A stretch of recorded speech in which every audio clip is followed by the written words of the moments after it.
guest tonight literally needs no introduction. I'm just going to get one anyway. David is, as the slide says, the executive chair of the Resolution Foundation. And I suppose the foundation does need some introduction. It was founded about 12, 13 years ago.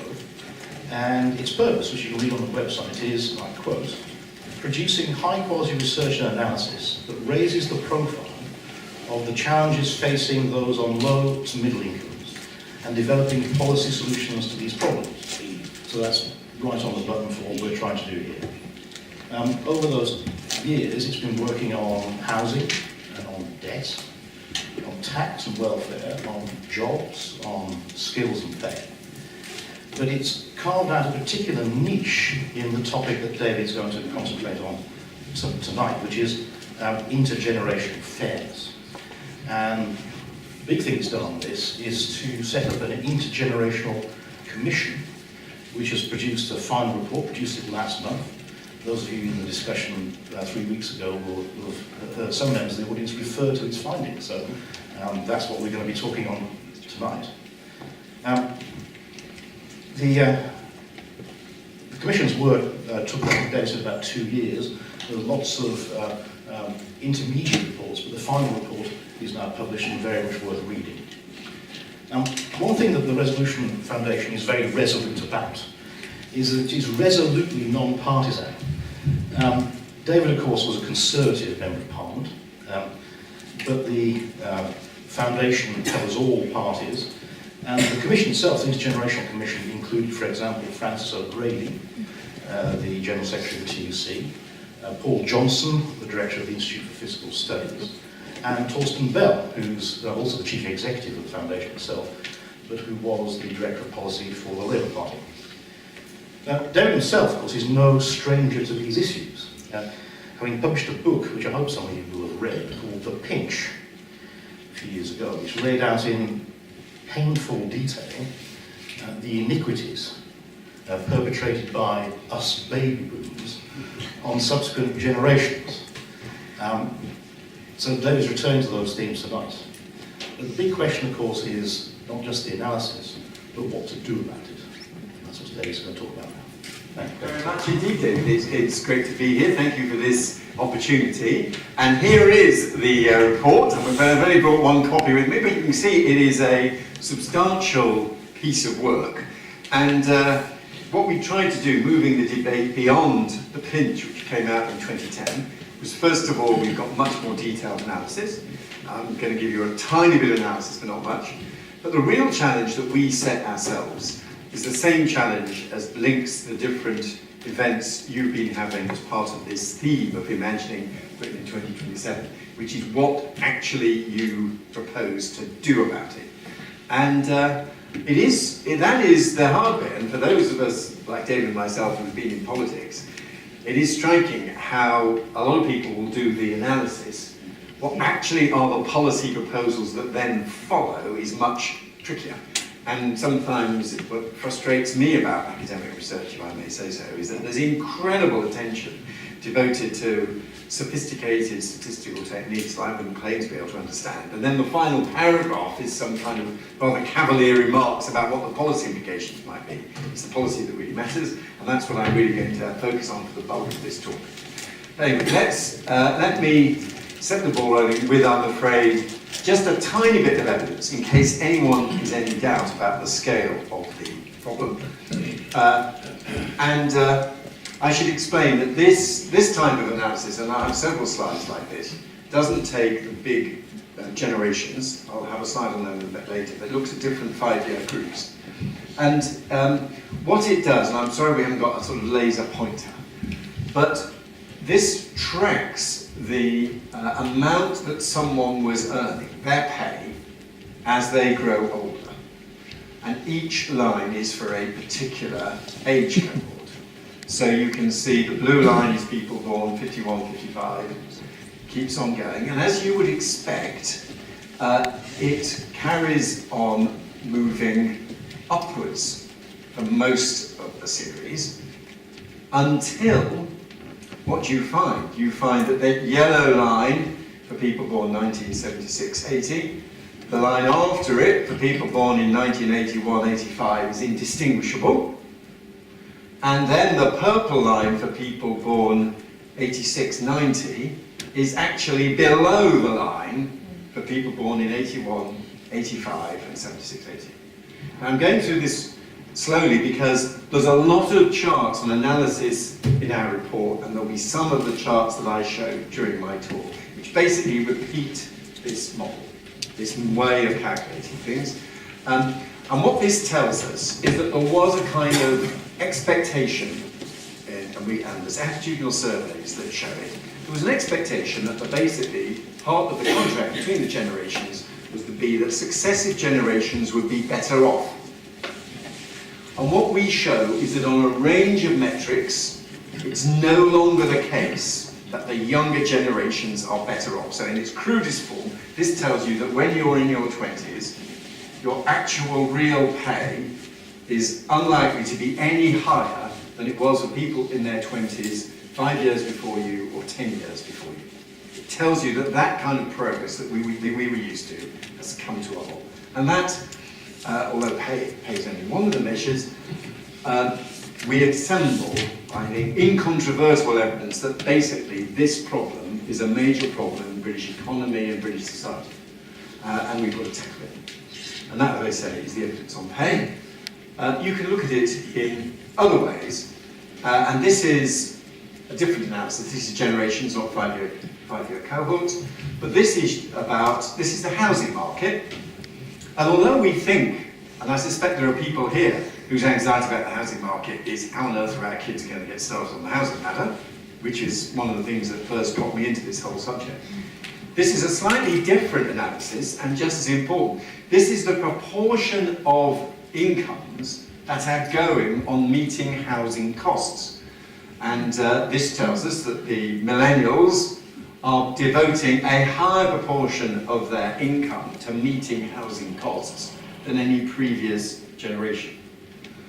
So if you think about it, they both got pretty much flat pay, and more of their income is having to go in housing costs, and that means that their disposable income available for consumption of other things is much less.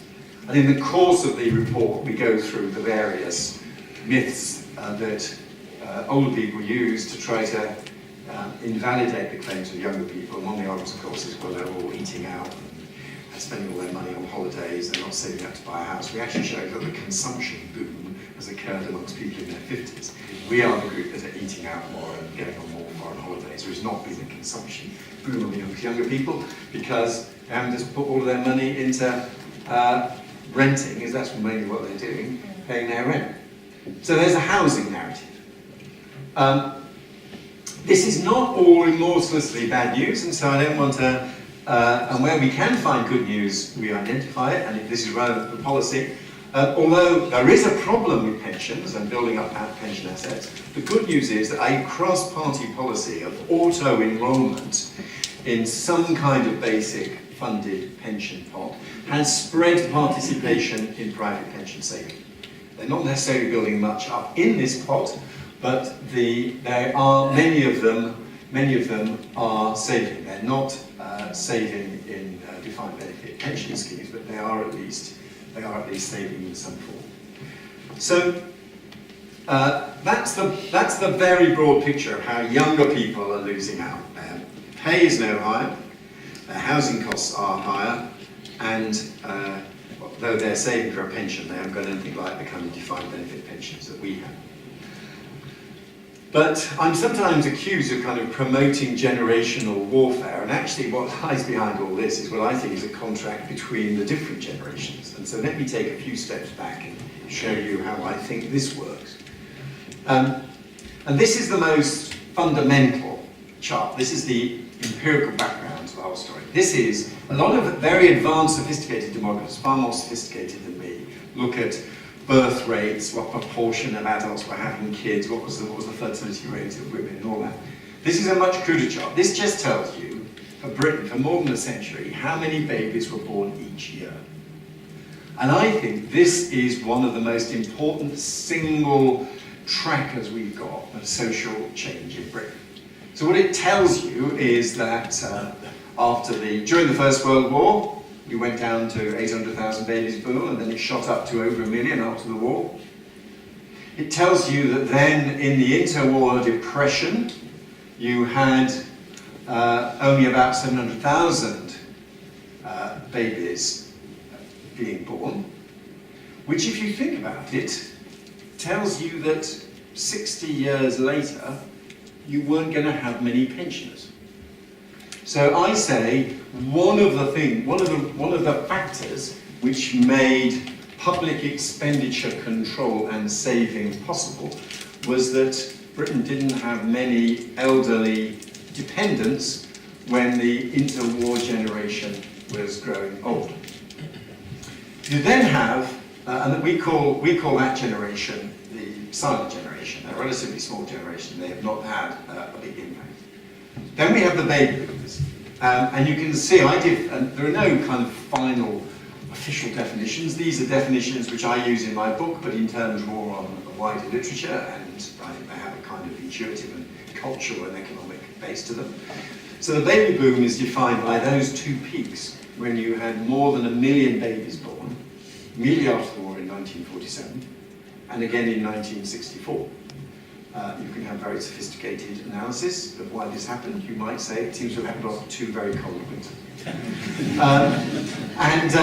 But in between, the low point, we never had less than 800,000 babies born. So that tells you, for that 20 years, you had a lot of, over that period, you had a lot of babies being born.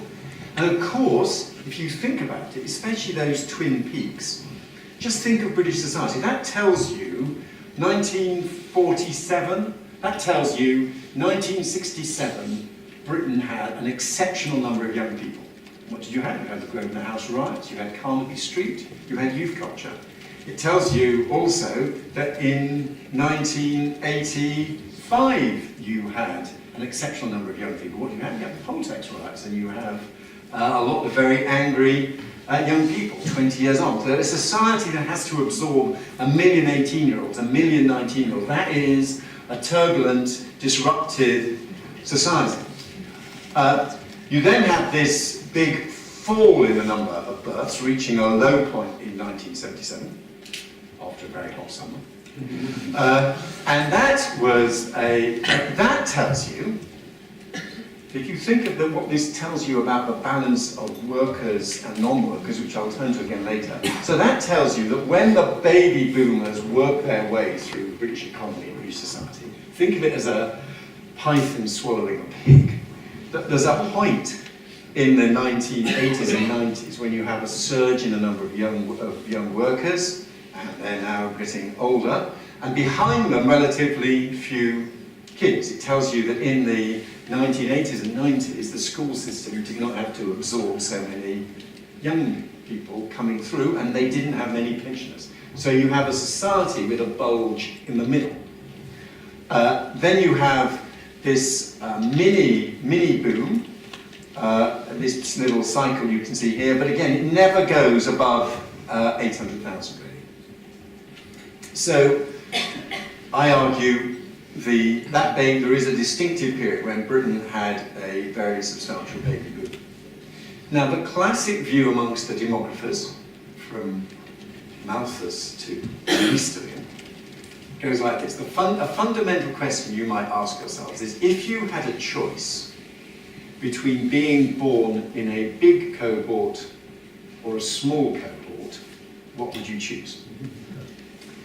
And the common sense answer that dominated demography over a century was pretty obvious. You choose to be in a small cohort.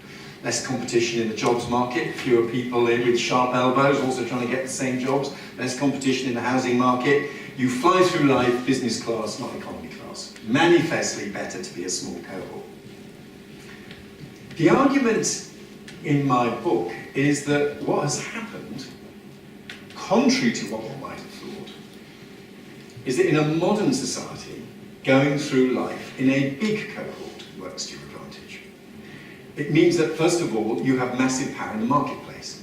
it is why the Rolling Stones are still on tour, and why you can still buy a Mini and you can still buy an updated Volkswagen Beetle. So we're where the market power is, and also, of course, we're where the voting power is in a modern democracy. So my argument is, in a modern market economy welfare state, so far it's worked out that being a big cohort is better. More voting power, more market power. And so society is shaped around the behaviour and interests and preferences of these big cohorts. We mould British society. It's not that we're deliberately plotting to do down our kids, but when there's so many of us, we shape the country in our image. And that's the kind of core argument, really. Now, this is the next sobering slide. So this now follows on from that analysis. Now what we've done, again, there are lots of calculations of dependency ratios, and incidentally, the whole language of dependency ratios itself has a set of value judgments that many people would not share, would regard as offensive, what constitutes being dependent or not. And there are 70 people aged 70 who are working or who are caring for their grandkids or whatever. So there are complicated value judgments behind the concept of dependency. But what we've done here is quite simply take an actual number of people in work compared as a ratio with the actual number of people not in paid work. And what you find is that we've had this period when you've got relatively high numbers, as the baby boomers are of working age, when we had relatively favourable ratio. This is the ratio of non-workers to workers. So it's got, and you can see here why through the 1990s, early 2000s, it was possible to, this was an economy where Blair could carry on increasing public spending without really having to do much on taxes. This is a society where you've got lower and lower numbers, with a ratio of non-workers to workers is declining. But it's reached its low point.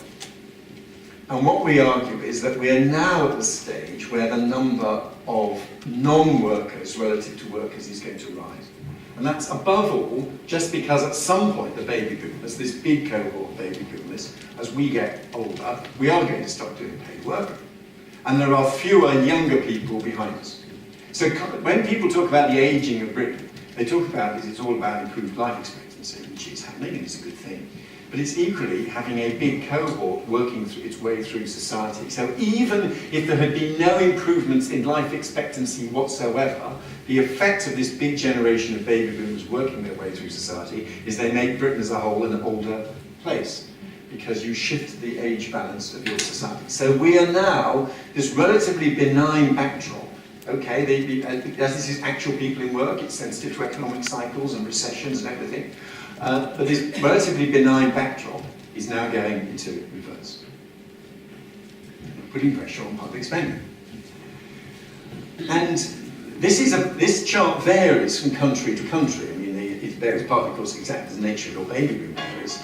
In some countries, the most important claim on public resources that people make is through pensions and state pensions. So in some countries, this is talked about as the pressure from paying out more state pensions. And there is some element of a pensions cost here, but we have a reasonable mixed economy with private pensions as well. The UK is unusual in having an almost exclusively publicly financed healthcare system. So it really shows up in the UK through pressures for spending more on health and social care. These forecasts, they vary, but what we've essentially tried to do for this is not assume fancy extras. We're not assuming changes in policy.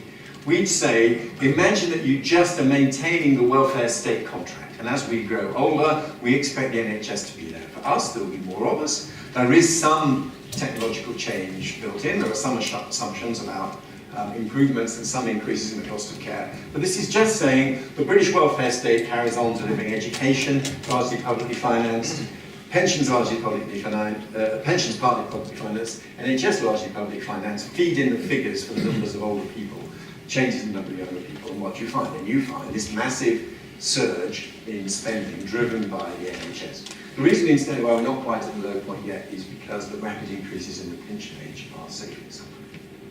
So the baby boomers, having been a big surge of workers, are about to become a big surge of people driving increases in public spending as we start using more and more of the NHS.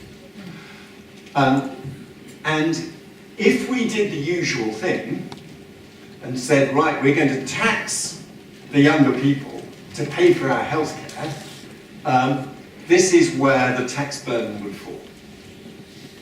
So this tells you that on neutral policy, just imagine that we say, right, we're just going to expect the younger generation to pay the taxes, enable us to enjoy the NHS and the social care that we expect. What's going to happen? And the answer is these very same people who find it hard to get themselves on the housing ladder, whose pay has barely increased for 10 or 15 years, who are paying very high housing costs, are also going to be paying higher taxes in order to fund our NHS and social care. And if you look at how the debate on the NHS levy has been going recently, that has been the assumption. And the question is, do we think that is a fair contract between the generations? And are we confident that when we turn to our kids, who may still be renting in their 30s and 40s, and we say, terribly sorry about having to put up your taxes, but we do need the extra NHS, are we absolutely sure they're going to willingly pay those taxes for us? That is the most vivid, it's not the only form that this generational challenge presents itself, but it is a vivid form. And the reason why I think that we won't get away with that, and where we have to look at other sources of taxation, is the following. Now, I'm sorry, this is a rather complicated chart, but basically, this tells you that we have been collecting wealth-based taxes. But wealth-based taxes have been running at about 2.5% of GDP for decades. Going up and down, and show the different composition there. But whilst they've been staying at 2.5% or so of GDP, they have the wealth that we own has been shooting up. It's risen, this is the kind of Piketty argument, and it's risen from about 3 times GDP to more like 7 times GDP. So the value of wealth has shot up, the value of the property, and I have to say, let me break it to you gently, all this wealth is almost entirely owned by baby boomers. So by baby boomers. And it's happened for 2 reasons.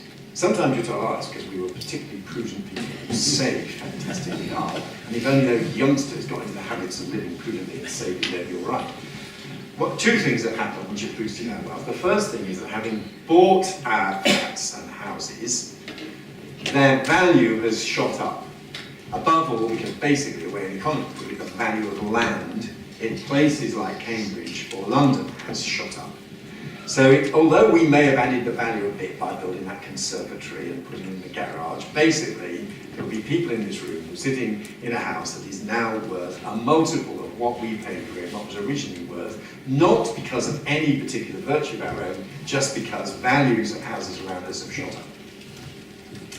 And the second thing that's happened on pensions, which is less well understood but just as significant, is imagine someone promises you to pay you a pension from the age of 65, expecting, when they make the promise, that you might live to the age of 75. But actually, you live to the age of 85. That has doubled the value of the pension promise. That has made that pension asset, the promise to pay you an income for your life above a certain fixed chronological age, worth far more than anyone thought the promise was when they originally made it. So the second thing that's happened is unanticipated improvements of life expectancy have made our pension claims more valuable. And for those 2 reasons, we are sitting on a lot of wealth. So you're beginning to see how the picture is building up. We've got a fiscal pressure because we, the baby boomers, are growing older. We have got a conventional model where the way you meet that fiscal pressure is that the younger people pay more tax. But we're expecting them to pay more tax when their incomes are not rising, but meanwhile we're sitting on more and more wealth. So, what do we propose? Now, that is, and I should say, as David said in his introduction, I'm a Conservative. I'm a member of the Conservative Party. I take the Tory book in the House of Lords. I don't like going around raising taxes for the fun of it. And although I do attach weight to equality, thinking of the opening presentation, I actually think there are other values that matter as well. I don't think equality is always the trump argument that clinches every political debate. There are other claims as well. But that's why the argument that we put here was partly just that we have to offer a fair deal to younger people, but it's also saying if we want this welfare state, and we the baby boomers are going to be the main beneficiaries, or going to be the main people expecting more from it in the decades to come, shouldn't we dig into our back pocket and make some contribution towards its costs rather than expecting our kids to pay it all? So one of the arguments, in a way, in this book, is that we want the younger generation to dodge the bullet of being faced with all the bills for our healthcare, and we should think of ways in which we can make a contribution. And this, I think, will be, if you look at the backdrop, although it's politically uncomfortable, I think this is going to be a major political debate over the next 10 years. You can't avoid it. Chancellors will find, and it's an argument already going on in government, the Chancellor is presented by Jeremy Hunt with a completely understandable request for more public spending for the NHS, and he's got to work out how to pay for it and what mechanism he uses to pay for it. So, we first of all, the first area that we cover is how we should fund increased expenditure on the NHS. And our first modest proposal is, don't just think of this as a tax for workers. Think of two ways in which pensioners can contribute. First of all, it is still the case that working pensioners do not pay employee national insurance contributions. This goes back to the original theology of national insurance. If you first of all contributed and then you took out. We think that working pensioners should pay national insurance contributions just like the younger population. So you extend NI contributions to working pensioners.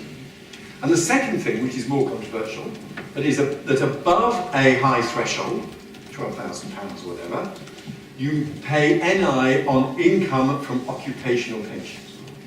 One of the reasons why it's hard to run a sort of crude wealth tax of the sort that was looked at in the 1970s is actually getting at people's wealth and measuring it is very hard to do. Actually taxing them when the money is shifting around is a lot easier. So we say take NI on people's receipts.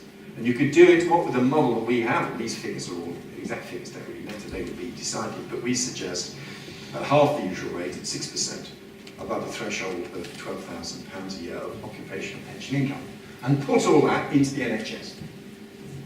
So most pensioners actually, whenever I make these kind of proposals, I get, in the days after, I get letters on Basildon bond notepaper, in neat copper handwriting, in biro, saying, "Dear Lord Willetts, you don't know how tough it's been for me. I've had a very tough life. It's never easy for me. Why on earth are you expecting me to pay more taxes now when I've paid my contribution?" And the answer to that is, first of all, if you are a low-income pensioner, most of the proposals you're going to see me sit down here do not affect you.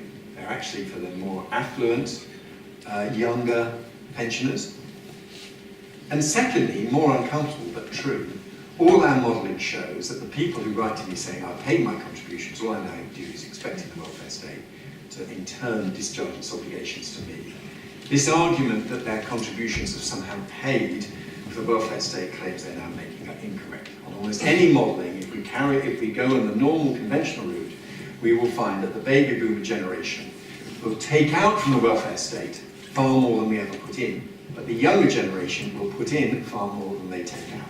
It is not the case. I would love to be able to say to that 70-year-old who's had a tough life, "Yes, of course, you've paid your contributions, all you're doing now is receiving it." No. The fact is, he or she is part of a system where they are expected, on current policy, to take out far more than they put in. So we suggest that as an immediate measure you could take on the NHS. We also propose some measures on social care, which is a combination of more public funding. For the public funding, we propose a reform of council tax, because council tax, I was a member of John Major's government when we were back in the the early days when the old poll tax community charge was replaced by council tax, and the argument was it was a compromise between the old per head, a property-based rate system and a per head poll tax. It was somewhere in the middle. And one of the things I've learned from chairing this commission the last 18 months is forced me to think for the first time for 30 years about council tax. And going back to it and looking, I'm shocked by what I found. Basically, it's drifted towards being a poll tax. There'll be no significant increases in the bands of property, so that more and more properties are in the high rate band, and once you're above about 700,000, there's no extra increase actually. They have shifted towards the proportion of the value of your property that you pay if you're in a low value property has increased enormously compared to the proportion of the value of the property you pay in a high rate band. So something on council tax, and then and this is where my party got into terrible difficulties during the election, but we suggest some kind of system with capped assets, and where you would make some contribution towards your care costs, but at a maximum contribution of £50,000. Beyond that, you would be a claim.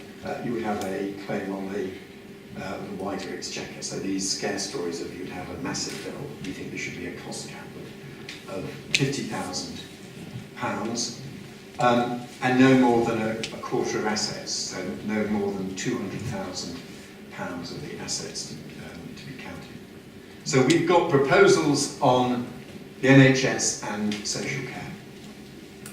We have some proposals on the jobs market. I won't take so long on these. We have some, basically this is Matthew Taylor's proposals on the jobs market, and some proposals to help younger people in the jobs market. One of the other things you're told is that younger people, they're all feckless, they're not sticking with an employer, they're not investing, they're not building a career. We actually find that younger people are, one of the reasons why they seem to have lower pay than they would have had 5 or 10 years ago is actually they're not moving jobs as frequently. They are staying with employers for longer. Whereas in the old days, one of the ways you boosted your own through moving from job to job. Younger people look less likely to move from job to job, and that seems to be part of the problem. And one of the reasons in turn of that is it doesn't look as if in jobs they're building up any further skills. There's been a big disengagement of employers from further training for people in their 20s and 30s. So we propose some measures particularly to help younger people with vocational training, and we say that that can be funded by not taking by 1% of the, I think the corporation tax is currently 19%, and the proposal will be down to 17%. We say you can just take 1 percentage point of that, don't do it, and that yields the 2.5 billion that you need. You can tell I began my career as a Treasury official. In other words, every proposal we have got to try to help young people, we have costed. This is not turning up saying there is some utopian nirvana where either we can print the money or just extract it from nasty bankers and the rest of us don't need to worry. This is properly trying to identify how we as a society, all of us chipping in on a fair basis, contribute to features of the welfare state and public provision that we care about. So we're suggesting that's how you could fund some investment in vocational and technical training for young people. We have some measures on housing that we propose. Now, I was a believer in completely deregulating rents, and we were all part of that. I was certainly part of that process. But what shocked me, listening to our 2 kids in their 20s and their friends, is now the stories of the type of private rented accommodation that people are in, its poor quality, how much deposits cost. And we think that there should be better protection for tenants, because we used to think the private rented sector was just something you were in for perhaps for a few years when you were in your 20s. We've now reached the situation where 1.8 million families are raising their kids in private rented accommodation with very few rights. And think of what it means if you've got your kid in the local primary school, he or she has got to move around and move out. So we are moving to a world where there's a very substantial private rented sector, and we propose improved rights there. I mentioned the council tax. One of the other shocking things about the council tax is that it still has discounts for second homes. Now again, I'm not a left-wing warrior who hates people having a second home. What I do think, trying to look at it from the framework just of kind of economic rationality, is that consumption of housing is undertaxed compared with other forms of consumption, and the consumption in the form of extra housing through having a second home is undertaxed relative to other forms of consumption. And so the idea that you'd construct a system whereby you have less if you've got a second home on your council tax seems to me to be absurd. You can do things like that to collect extra revenues. We actually do want also, we think that stamp duty is too high. We want to see the housing market one where there's a vigorous amount of trading of property. Especially, of course, this actually helps if people, affluent baby boomers, may decide now they're empty nesters that they want to trade down. And the high rates of stamp duty may be an obstacle to people trading down. We think it's therefore having a bad effect. So actually we want to encourage older people owning more properties, think about trading down, and for that we actually want to reduce the rate of stamp duty. And some increase, we also obviously have to keep on building more houses. So some rebalancing in the housing market, but particularly trying to nudge people out of their very large properties or their second homes by taxing it fairly. Pay the taxes for it, so good. And incidentally, I should have said earlier, for those people who are asset rich and income poor, you also get, another letter you get is the people who say, my house might be worth a lot, but I haven't got much income. How on earth would you expect me to pay this higher rate of council tax? To which the answer is, we do need to have a system whereby you can where the council can make a claim on the asset to be collected when you literally move on in whatever sense, move house, or if you're dying, it's a charge on your estate. And everybody talks about this and it doesn't happen. Why doesn't it happen? It doesn't happen because at the moment, Treasury rules do not permit local authorities to borrow more on the security of their claim for repayment of council tax secured on a property when the property is sold. We say, so when you dig into these kind of things, and David, like me, with his interest in public, when you dig into them, you see why these systems aren't working. So you say, right, the Treasury should liberalise the rules to permit local authorities to borrow against the security of a claim on the future sale of a property, which the bank is assure us is a kind of asset they recognise and they would lend against. So that means you can indeed genuinely assure low-income, asset-rich older people that they don't have to pay the tax up front. It will be a charge on the estate, and you design a financial system that makes that possible. And then for pensions, we have some proposals. As I say, basically, auto-enrollment is a success. It's not all bad news. So there's a typo in the next line. So we want, if anything, to increase the amount of people saving. If anything, we would move it to include groups like the self-employed. Sorry, that's flatter pensions, the flattened pension tax relief. The background is a good example of how we don't really think through the generational impact of policy proposals. And there are so many times I read people saying you should reduce pension tax relief so as to collect more revenues. Reducing pension tax reliefs, basically, if you think about it generationally, means that we, having enjoyed the high pension tax reliefs when we made our pension savings, expect one of the ways we're going to extract more taxes from the younger generation is we're going to get rid of the pension tax reliefs for them so they pay more tax. So it's not necessarily fair between the generations. That's why instead of saying getting rid of the pension tax reliefs, we say flatten them out, have a single average rate, a single standard rate of pension tax relief, perhaps around 30% or whatever, basically the same value of current pension tax relief, but spread out equitably across all young people, but don't get rid of pension tax relief. We enjoy it, why the hell shouldn't the younger generation enjoy it as well? So thinking about these issues from a generational perspective is really important. And other measures to essentially offer some protection for young people who are bearing a lot of risk now with their personal pension pots.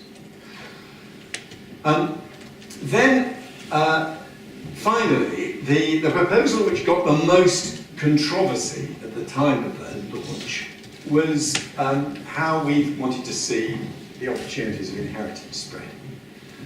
And in a way, if you think about it, a lot of the arguments I've been putting so far have been about how we fund a welfare state that we older people can enjoy.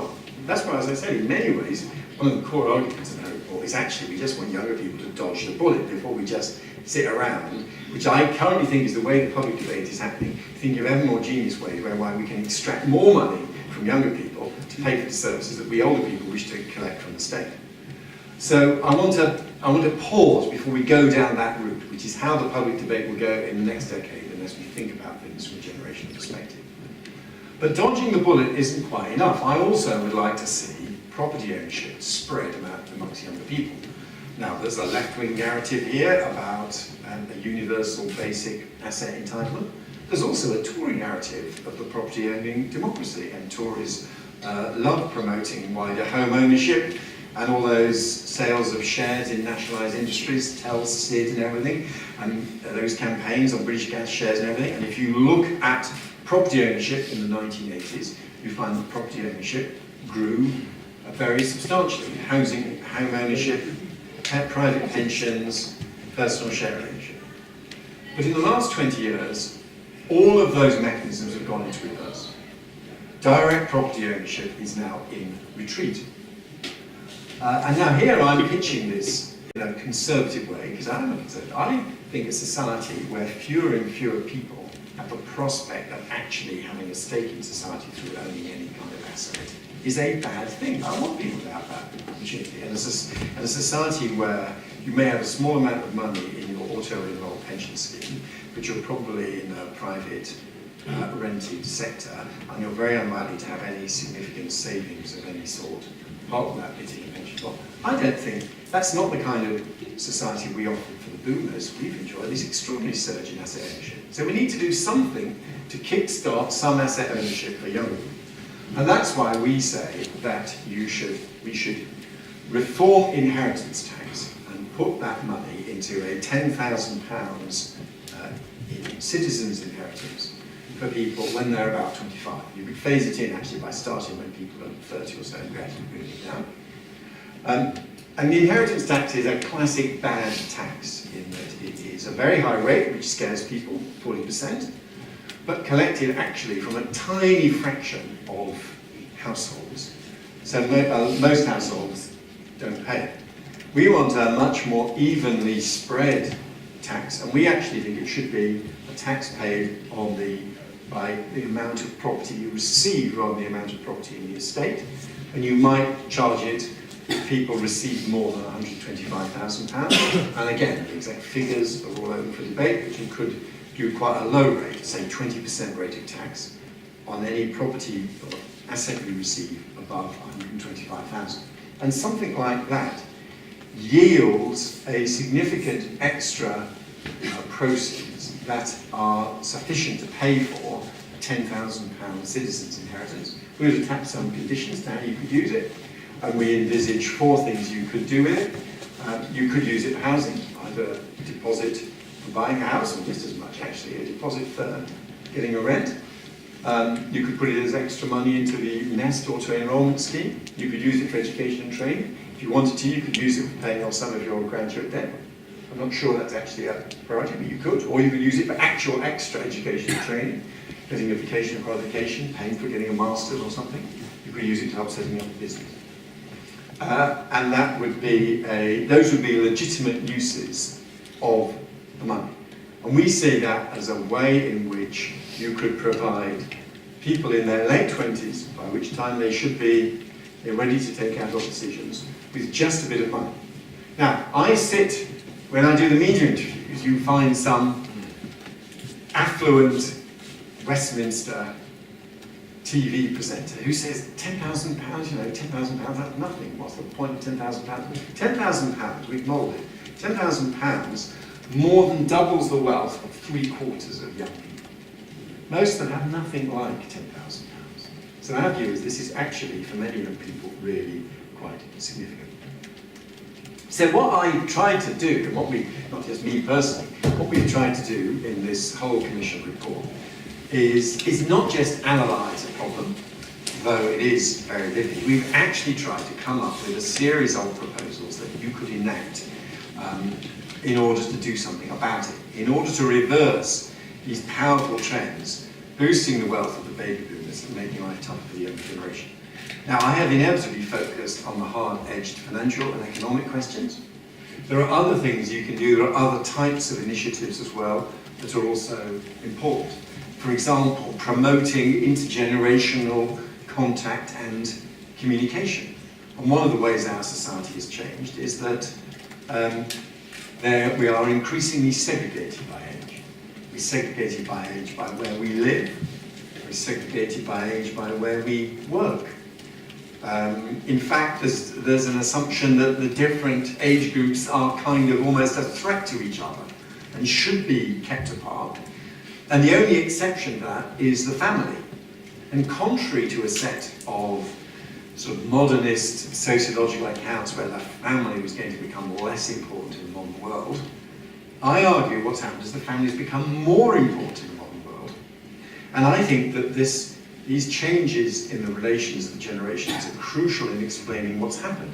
We used to have families which were large families with many siblings. But people didn't live so long, so you had brothers and sisters and cousins. Now what you've had is a reduction in family size, so fewer siblings, but improvements in life expectancy, so you're more likely to have grandparents or even great-grandparents. So whilst you're in a society which is more horizontally divided by age, you've got families that are more intergenerational than they ever were. And if I try to make sense as a lay person of things like lack of progress on social mobility, rising significance of inheritance, what do you find on this kind of model? You find that these tall, thin, bamboo pole families become very important as the main form of intergenerational exchange, whilst the rest of society is giving up on the intergenerational contract. And by and large, the boomers, we do our best for our kids. We invest an enormous amount of time and effort in our kids, but we may be better parents than we are citizens. We also have an obligation to the younger generation as a whole, which we can't discharge solely by absolutely doing our best for our own kids. And a society where each one of us does it through these vertical intergenerational units called family, and everything else we let go hang, is not one in which opportunity thrives. So mine is an argument that we have to fund the welfare state responsibly, and those of us who are sitting on substantial amounts of wealth and growing older have to make a contribution to that. And we also have to think about how we can spread wealth and opportunity to the younger generation, and transferring this asset of £10,000 to each of them is one way we can do that. Thank you very much.